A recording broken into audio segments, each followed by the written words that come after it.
আসসালামু আলাইকুম আরহামতুল্লাহ। জাপানের জনৈক বিজ্ঞানী বলেছেন, মুসলমানদের পবিত্র পানি জমজম কোনো সাধারণ পানি নয়। এই পানি শুনতে পাই এবং দেখতে পাই।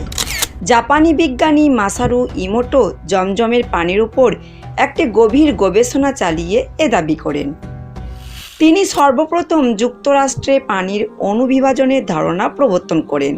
তিনি প্রথম চৌম্বকীয় তরঙ্গ বিশ্লেষণের প্রযুক্তি উদ্ভাবন করেন।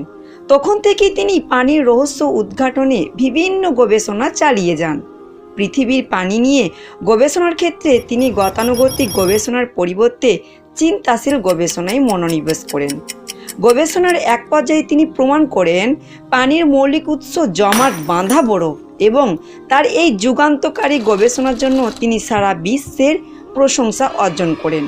তার গবেষণায় উঠে এসেছে আমাদের ব্যক্তিগত ও সামগ্রিক সচেতনতা অত্যন্ত গভীরভাবে পানির সাথে সম্পর্কিত। উক্ত গবেষণায় জাপানি বিজ্ঞানী ডক্টর মাসারু ইমোটো পানির আণবিক পরিবর্তন রেকর্ড করার জন্য ফটোগ্রাফিক টেকনোলজি ব্যবহার করেন। প্রথমে তিনি পানির ফোঁটাগুলোকে জমাটবদ্ধ করেন, অতঃপর ফটোগ্রাফিক বৈশিষ্ট্য সম্বলিত একটি অণুবীক্ষণ যন্ত্র দ্বারা তিনি উক্ত জমাটবদ্ধ ফোঁটাগুলোকে পর্যবেক্ষণ করেন, এবং এভাবেই তিনি জমজমের পানির অলৌকিকত্ব প্রমাণ করেন। তার এই গবেষণা থেকে পাওয়া যায় জমজমের পানি পান করার সময় আমরা যেই দোয়া পাঠ করি সেই দোয়ার শব্দ দ্বারা এই পানি প্রভাবিত হয়, আলহামদুলিল্লাহ। আর সেই দোয়াটি হলো বিসমিল্লাহ। বিসমিল্লাহ বলে যখন পানির ওপর তিনি রিসার্চ করতে যান, তখন এই ফলাফলটা অবশ্যই তিনি পান, আর তিনি অনেক অবাক হয়ে যান।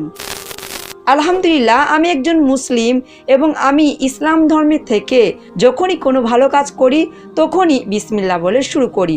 অর্থাৎ কোনো ভালো কাজ করার আগে বিসমিল্লাহ অর্থাৎ আল্লাহর নাম নিয়ে শুরু করলে সেই কাজের ফলাফল সুন্দর হয়। বিসমিল্লাহর কতটুকু ক্ষমতা অবশ্যই এই ভিডিওর মধ্যে আপনারা বুঝতে পারলেন। আজকে এই পর্যন্ত, দেখা হবে নতুন কোনো একটা ভিডিওতে। ততক্ষণ পর্যন্ত ভালো থাকেন, সুস্থ থাকেন। এতক্ষণ ছিলাম আমি জুলফিকার। আসসালামু আলাইকুম আ রহমতুল্লাহ।